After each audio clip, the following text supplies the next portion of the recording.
Flowers TV സംപ്രേഷണം ചെയ്ത star magic എന്ന ഗെയിം ഷോയിലൂടെയാണ് അനുമോൾ ടെലിവിഷൻ പ്രേക്ഷകരുടെ ഇഷ്ടം പിടിച്ചുപറ്റിയത്. അതുതന്നെയാണ് അനുമോളെ ബിഗ് ബോസിലേക്ക് എത്തിക്കുന്നതും. സിനിമാ താരം അപ്പാനി ശരത്തിനെ പോലെയോ അതിന് മുകളിലോ സെലിബ്രിറ്റി സ്റ്റാറ്റസും ബിഗ് ബോസിലുള്ളത് അനുമോൾക്ക് മാത്രമാണ്. ഷോയുടെ ആദ്യ ദിവസങ്ങളിൽ ബുള്ളിങ്ങിന് കൂടി വിധേയമായതോടെ അനുമോൾക്ക് ഫാൻസും വോട്ടും കൂടി. എന്നാൽ ഗെയിമുകളൊന്നും ജയിക്കാത്ത അനുമോൾ ബിഗ് ബോസിൽ തുടരുന്ന ലക്ഷങ്ങൾ മുടക്കിയുള്ള PR കൊണ്ടാണ് എന്നാണ് എതിർ മത്സരാർത്ഥികളും അവരുടെ ആരാധകരും ആരോപിക്കുന്നത്. PR കൊടുത്തിട്ടുണ്ട് എന്ന് അനുമോൾ പറയുന്നു. 16 ലക്ഷം രൂപ അനുമോൾ കൊടുത്തു എന്നാണ് ബിന്നിയുടെ ആരോപണം. എന്നാൽ അത്രയൊന്നുമില്ല, 50,000 കൊടുത്തു എന്നാണ് അഡ്വാൻസ് ആയിട്ട് എന്ന് അനുമോൾ തന്നെ തുറന്നു പറഞ്ഞിട്ടുമുണ്ട്.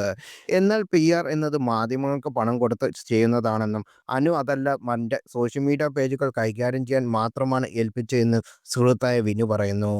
ചാനൽ തന്ന എല്ലാ മത്സരാർത്ഥിക്കും PR കൊടുത്തിട്ടുണ്ട്.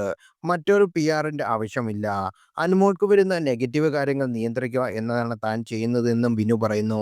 പുറത്ത് അവൾക്ക് ഒരു ജീവിതം വേണം. പുറത്ത് നെഗറ്റീവ് വരാൻ പാടില്ല എന്നേ അനുമോൾക്കുള്ളൂ. നല്ലൊരു കരിയർ ഉണ്ടാകണം. ഇതുവരെയുള്ള വലുതായി സിനിമയിലൊന്നും വരാത്ത ആളാണ് അനു.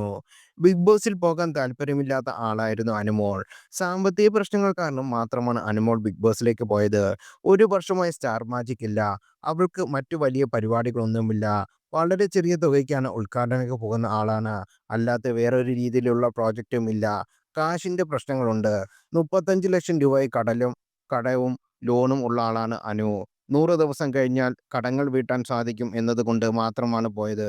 അതിൽ നിന്നും 16 ലക്ഷം PRന് വേണ്ടി തരേണ്ട ആവശ്യമില്ല. തന്നാലും വാങ്ങില്ല. കാശ് കൊടുത്ത് ജയിക്കേണ്ട ആവശ്യം അനുമോൾക്ക് ഒരിക്കലുമില്ല. അനു അങ്ങനെ ഒരാളല്ല. PR കൊണ്ട് ജയിച്ചു എന്ന് പറയുന്നെങ്കിൽ ആ വിജയം വേണ്ട എന്ന് അനുമോൾ തന്നെ പറഞ്ഞിട്ടുണ്ട്. അതാണ് PR ആരോപിക്കുന്നവർക്ക് മറുപടി എന്ന് ബിനു പറഞ്ഞു.